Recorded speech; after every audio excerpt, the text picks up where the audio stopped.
Hello. Kanguhereza ikaze nimba ujya gukurikirana Bright Focus nk'ibisanzwe. Uyu munsi rero tujya kurebera hamwe uburyo ushobora kurebera amanota y'ikizamini cya leta. Iyi ni link nshyashya NESA itanze y'uburyo amanota y'ikizamini cya leta azajya arebwa ku bantu basoje amashuri yisumbuye agizwe n'imyuga n'ubumenyingiro ndetse n'amasiyansi. Aha rero tugiye kureba uburyo amanota y'ibizamini bya leta ari busohoke. Ndaza gushyira link muri description hasi, wowe niba uyikeneye urahita ukanda description, link urahita uyibona. Tugiye gutangira.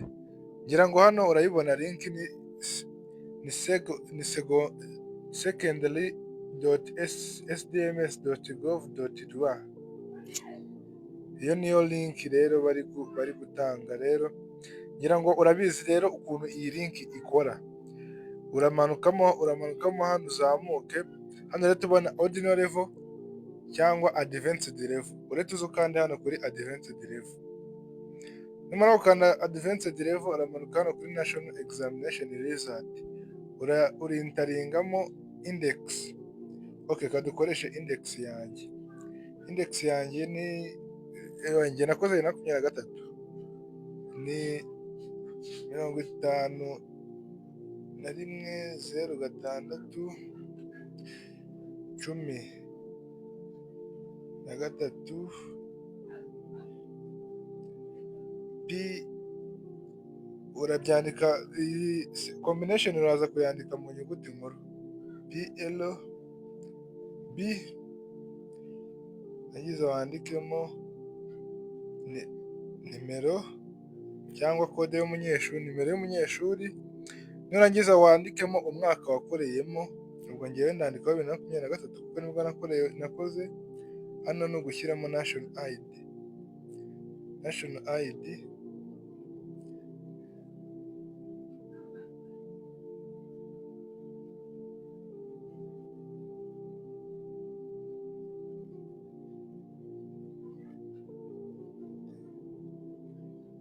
Aha.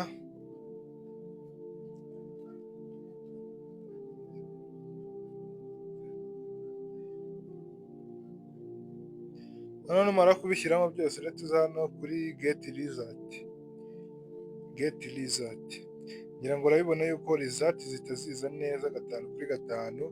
Wowe wakoze 2023, 2024, twese ngira ngo hano iyo ushyizemo index yawe neza bahita babiguhereza. Hano wagera hano ugahita udownloadinga icyo bita result slip. Ngira ngo urabona yuko byahindutse, ntabwo biri kugira. Hano rero printinga result slip. Hano iyo printinze bahita bayizana. Ngira ngo urabibona hano bahita banyereka uburyo nyifungura. Okay, no ndagusaba gukanda subscribe ndetse na like nimba iyi video ari ikintu ngufashije.